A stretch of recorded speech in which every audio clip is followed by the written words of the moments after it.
अपने अष्टविनायक है, महाराष्ट्र में बड़ी मान्यता है अष्टविनायक की। पर कभी आपने सोचा कि विनायक 8 ही क्यों है, 7 या 9 क्यों नहीं है, 6 या 10 क्यों नहीं है?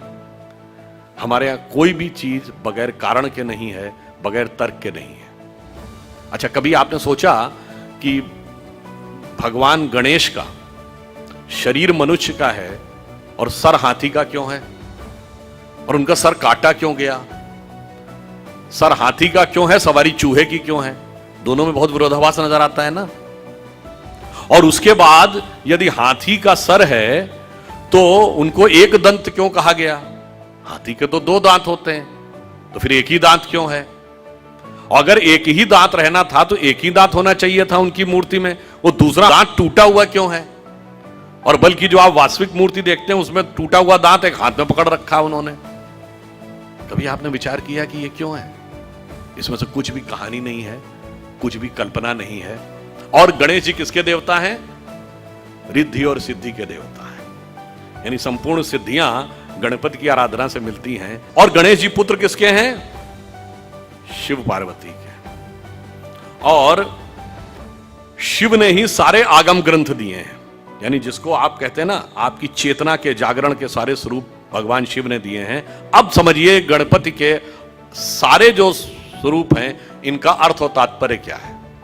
देखिए, भगवान गणेश का वह स्वरूप हमारे अंदर की जो वास्तविक चैतन्य ऊर्जा होती है उसके उत्थान की वह प्रक्रिया को प्रतीक रूप में दिखा रहा है। सबसे पहले सर कटना किस लिए जरूरी है?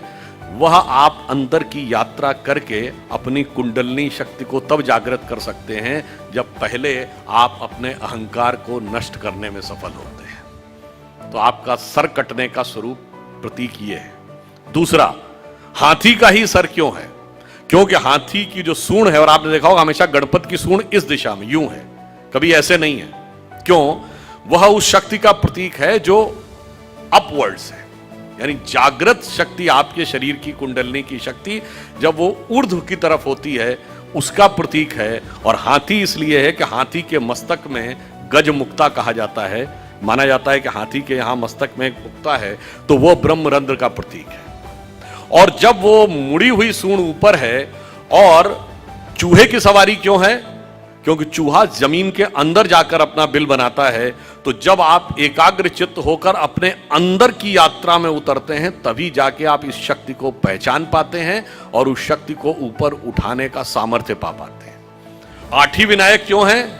क्योंकि 8 चक्र हैं, मूलाधार, स्वादिष्ठान, अनाहत, आज्ञा, विशुद्ध चक्र और ब्रह्मरंध्र। और अब एक ही दांत क्यों है? क्योंकि जब आप आज्ञा चक्र से ऊपर जाते हैं तब द्वैत के साथ वह यात्रा नहीं हो सकती, यानी संसार और ब्रह्म 2 में से एक को ही चूज करना पड़ता है।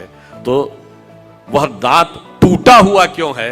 तो संसार के साथ उस संबंध का विच्छेद करना पड़ता है, उसे तोड़ना पड़ता है। इसीलिए टूटा हुआ दांत हाथ में रखे हुए हैं। फिर आगे की यात्रा जाकर जब ब्रह्मरंध्र तक मिलती है तो समस्त रिद्धियां और सिद्धियां आपको प्राप्त होती हैं। यह उसका प्रतीक है।